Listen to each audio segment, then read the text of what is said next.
Hi, I'm Kathy, the Adult Services Librarian at the Waynesville branch of the Haywood County Public Library. Today I would like to talk to you for a little bit about growing lavender and also using the dried lavender for lots of different uses in the home. So to start off, I'd like to tell you that there's really only one kind of lavender that grows well here consistently, and that is English lavender. There are several varieties that you can look for that I've seen regularly at nurseries around Western North Carolina. Munstead is the one that I have. Hidcote, Phenomenal, and Aromatico are also varieties that grow really well here. They need to be cold hardy, and even though these are called English lavenders, they really are a Mediterranean plant. So they are called English lavender because they grow well in the English climate, which is very much like ours. There are some varieties that will live below 20 below, but obviously we don't need that here. So the ones that I mentioned, of all of those, Munstead I think is the easiest to find at lots of different nurseries around town. So the most important thing about growing lavender here is your soil. Almost every time you have a problem with lavender, it will be directly related to soil. And what I mean by that is that poor soil conditions are the number one thing that kill off your lavender. So if your soil is too rich in organic matter, it has too much clay in it, your lavender will not grow well. You need to loosen up the soil with gravel or sand. The ratio that the NC State Extension Office recommends is 70-30, unless we have a year where there's a lot of rainfall, and then you would want to make it 50-50. So it's 50 soil, 50% of sand. So the idea is to get your soil to drain really quickly so that the roots don't stay wet. The other thing that you might have a problem with is if the leaves turn yellow. And that is also an indication that you need to be concerned with the quality of your soil. The other thing that I want to mention is pruning. I do not prune mine, but every couple of years, most recommendations are to prune them twice a year. And the reason that I don't prune mine is because I like the way it looks when it gets woody, which means it actually gets bark on it. It's like, looks like a little tree. If you prune them regularly, that won't happen. You'll end up with that lovely domed looking lavender that you see that's covered in flowers. That's what pruning will get you. Mine looks more like a bonsai tree with a few purple flowers on it. And that's my preference. So you could maybe do both in your garden, prune one and not another, and see which one you like. But the pruning, that in order to keep it looking full, you have to prune it. So you're going to prune it once in the spring and once in the late summer. Don't wait too late until there's possibility of a hard frost, because that is going to damage your plant. And so you're just going to prune it to get it the domed shape.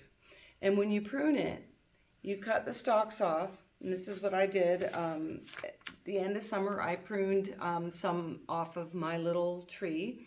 And you just grab them like this, tie a little string around them, hang them up to dry. This is what, in a few minutes, I'm going to show you what you can do with this dried lavender. So if you're not concerned with a lot of flowers, don't worry about pruning it. If you would like to have the nice big dome full of flowers, then make sure you prune it twice a year. Don't prune down into the bottom. Just go ahead and prune it on the top, about this much, clip it, and get it into that round shape.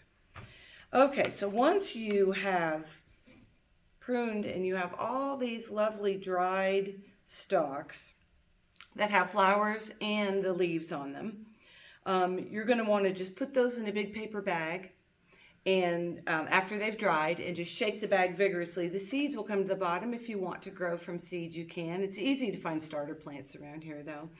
And then the rest of it you can use for sachets, which I'm going to show you how to make these in just a moment. You can make lavender simple syrup. And then this here is a tincture made from moonshine. You can also do the same with oil, and I'll show you how to use those in just a moment too.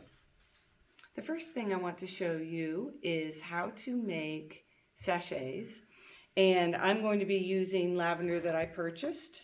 You, of course, can use all the dried trimmings when you prune them in the spring or in the fall. I purchased some because I was going to need a lot of it.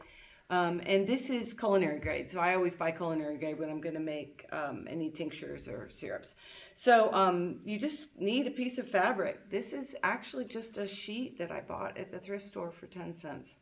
Cut it into any shape that you want. I just cut it into a rectangle, and then using hem tape, I don't know if you've ever used this before, but it's quite a revelation because you don't have to sew. It fuses together with the heat of an iron. So I've done that already on one side. You can see I've got the hem tape in there. I'm going to put some on the other side. You just cut it to fit the length of the fabric, and you just stick it in between the two pieces there, and then you iron it. And you hold it in place so that it can fuse. Put your iron on the hottest setting. And then I always turn it over and do the same on the other side, and then let it cool for a few moments before you turn this inside out. So this is right side together. And I'm going to give it one last blast of heat. And then we're going to let it cool for just a minute, and then we're going to turn it inside out, and I'll show you how to do the top seam. It's cooled for a moment, and so now you can turn it inside out. And so I just flip it inside out and then fill it with lavender. And you do the same with the hem tape on the top seam to make a little package. And if you want to, you can use something to push the corners out here. I just use my hands. And then that kind of helps get the corners out a little bit. Okay, then you just fill it with dried lavender. You can use a funnel if you want. And then you just turn the top down in. Make a little seam like that. And then I press it real quick before I put the hem tape in. And then you cut a piece of hem tape. This stuff is really handy to have. Tuck it down in there.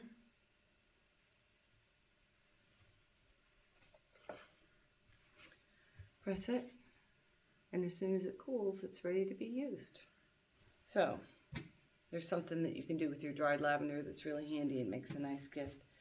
The next thing I want to show you is making either an extract or infused oil.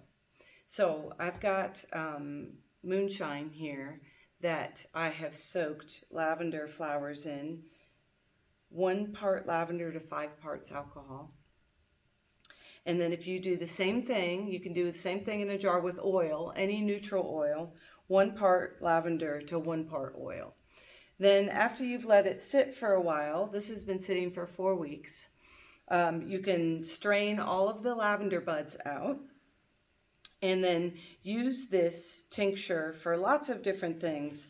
For one thing, you could put some of the, if you do it with oil, you could even do this with the moonshine if you wanted to, but I prefer the oil, in a little roller ball like this where you just press that down in after you've filled it up. And you can keep this to roll. I know some people like to do it on their temples for calming effect if you have a headache. Some people really find lavender helps them sleep.